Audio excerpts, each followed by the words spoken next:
It's a debate that has gone on for years. Should homeless people unable to make clear decisions for themselves be compelled into a government conservatorship to care for them?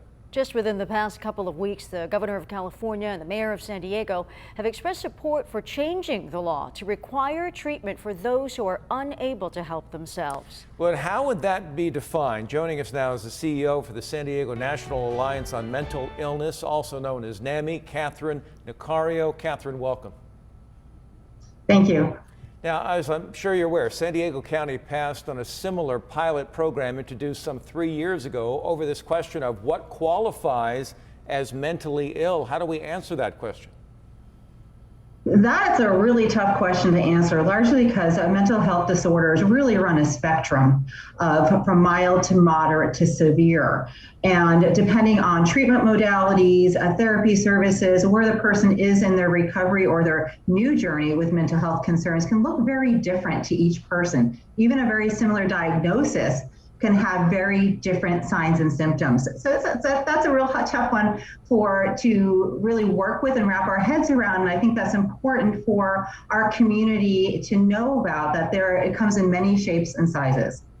As you know, the ACLU, for one, has voiced some objections to this idea, saying that conservatorships could deprive a person of their civil rights. What's your response to that?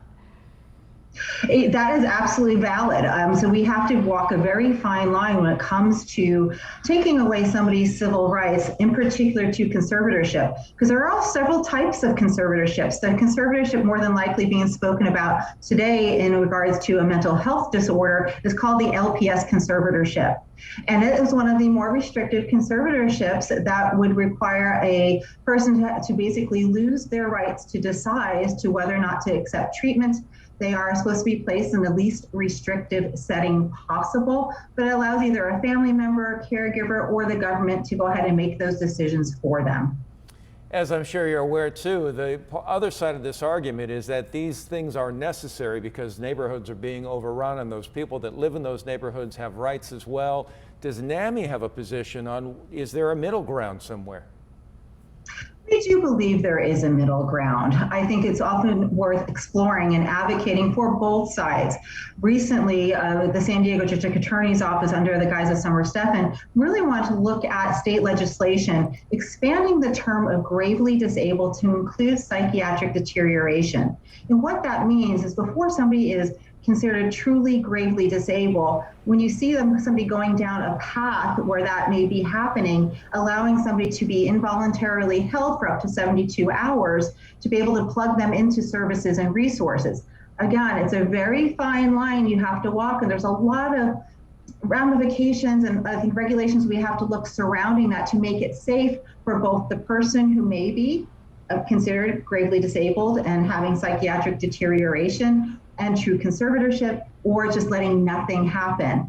Part of the issue that we see is, if we are going to go down that path, we still need supportive outpatient psychiatric services that are robust enough to handle probably a significant volume of individuals who fall into that category in that 72-hour period to be linked to services. But we still have a little bit of an infrastructure to build up here in San Diego County as well within the state of California. San Diego NAMI CEO Cathryn Nacario, thank you so much for shedding some light on this idea and see where it goes from here. Great. Thank you so much for having me.